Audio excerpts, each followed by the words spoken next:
Avertissement sur le contenu. Cette vidéo montre des images réelles de l'attentat, provenant de téléphones portables et de caméras de vidéosurveillance. Cette vidéo contient également des descriptions explicites de blessures graves et mortelles.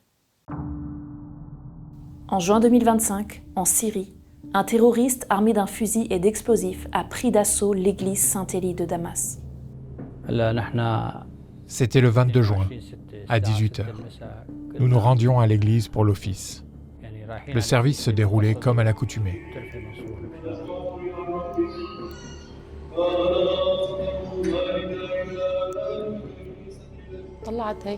Je suis entrée et j'ai rejoint mon mari, déjà assis avec nos 5 enfants. Quelques instants plus tard, mon fils Ibrahim s'est levé. Il tenait une bougie et se dirigeait vers l'autel de l'église. Sur l'instant, j'étais contente de le voir. Mais dès qu'il est arrivé à l'autel, les tirs ont commencé.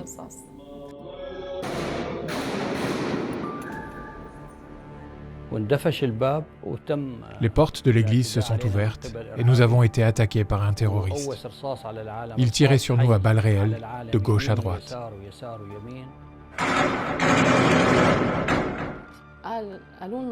Gérios, mon beau-frère, a crié à tous de se mettre à l'abri.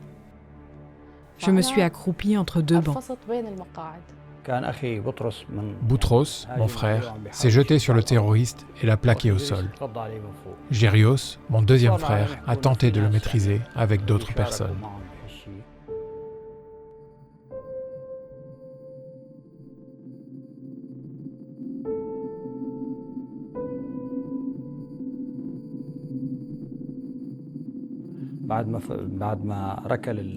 Voyant qu'il perdait le contrôle de la situation, le terroriste a fait détonner ses explosifs.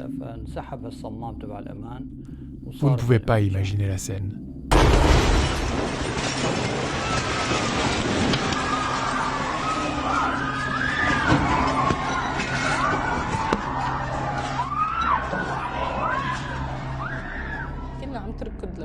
Tout le monde fuyait l'église. J'ai glissé et je suis tombée au sol.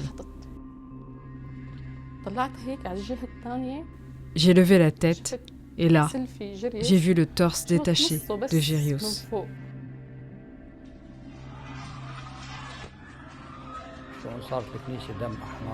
L'église était devenue rouge. L'artère fémorale de ma cuisse a été touchée.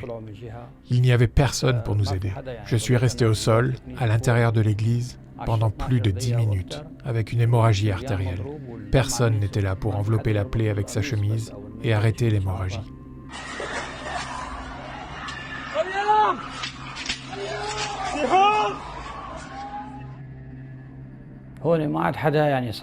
Mais je n'ai pas fait attention à mon état, parce que je pensais à mes enfants et à ma femme. Au début, je ne voyais aucun de nos enfants. J'ai vu une fille qui saignait des yeux. J'ai baissé le regard et j'ai vu les chaussures qu'elle portait. J'ai réalisé que c'était Sarah, ma fille. Je n'avais pas reconnu son visage. J'ai commencé à crier pour trouver mes autres enfants. Je me disais, Seigneur, s'il te plaît, laisse-moi trouver juste un enfant de plus. Juste un de plus, je t'en supplie.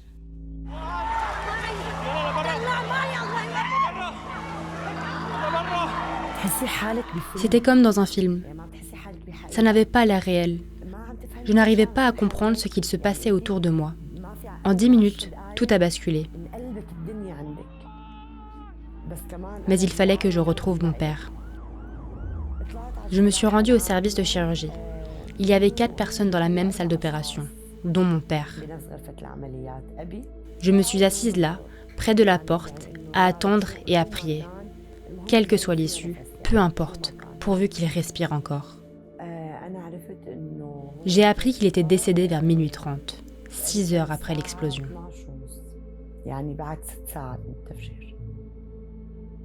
L'attentat a coûté la vie à 25 personnes, dont 22 chrétiens. Parmi eux, le père de Jenny et 7 membres de la famille d'Elias. Elias, Hanan et leurs 5 enfants ont quant à eux survécu au bombardement. Mais Elias et leur fille Sarah ont été grièvement blessés. Dès le lendemain de l'attentat, Portes Ouvertes a apporté du soutien aux victimes par l'intermédiaire de partenaires locaux.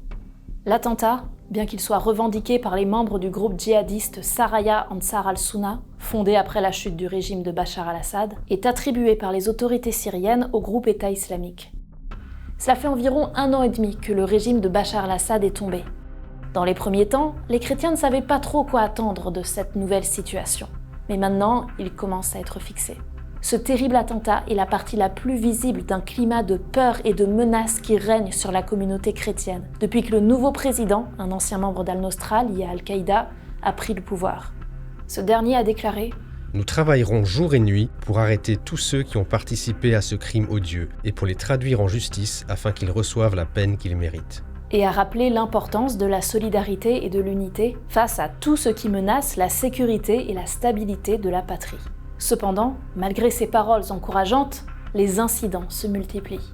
Tags de menaces sur les églises, messes perturbées par des islamistes prosélytes, chrétiens menacés par les forces de l'ordre, véhicules munis de haut-parleurs circulant dans les quartiers chrétiens appelant à la conversion à l'islam, affiches dictant aux femmes comment bien s'habiller, et même des chrétiens abattus à un checkpoint après avoir révélé leur foi. D'autant plus que les massacres de minorités s'enchaînent en Syrie. Les Alaouites, puis les Druzes, puis les Kurdes. Ces communautés incluent d'ailleurs des chrétiens convertis. Alors, combien de temps avant qu'une nouvelle communauté ne soit touchée ? C'est un cri d'alarme pour les chrétiens syriens que nous voulons lever avec cette vidéo. Leur communauté, déjà fragilisée par un exode massif depuis le début de la guerre en 2014, est plus que jamais menacée d'extinction. Alors que le christianisme existe en Syrie depuis ses tout débuts, c'est pour ça que nous agissons, pour affermir le reste qui est prêt de mourir. À travers nos partenaires terrains, Portes Ouvertes apporte de l'aide matérielle aux familles en crise, ainsi que des formations de préparation à la persécution et aussi un accompagnement post-traumatique. Tout le monde nous a témoigné leur affection, y compris les églises du monde entier. C'est important pour moi de pouvoir aider les gens qui passent par cette épreuve douloureuse, car je suis sûre que ça les affecte autant que cela m'a affectée. C'est mon devoir de me tenir à leur côté et de les soutenir, tout comme j'ai moi-même été soutenue.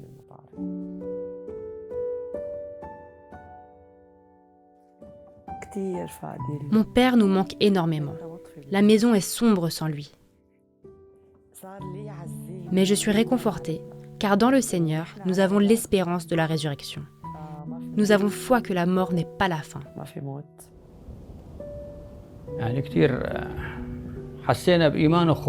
Il est vrai que dans ce lieu de foi, nous avons connu la peur. Mais nous savons que le Seigneur ne nous abandonnera pas. C'est pour le Seigneur que nous vivons et c'est aussi pour lui que nous mourrons. D'une manière ou d'une autre, nous appartenons au Seigneur. Nous n'aimons pas la vengeance. Nous continuons d'aller à l'église, même si la peur est toujours présente. Malgré la crainte, nous y allons quand même.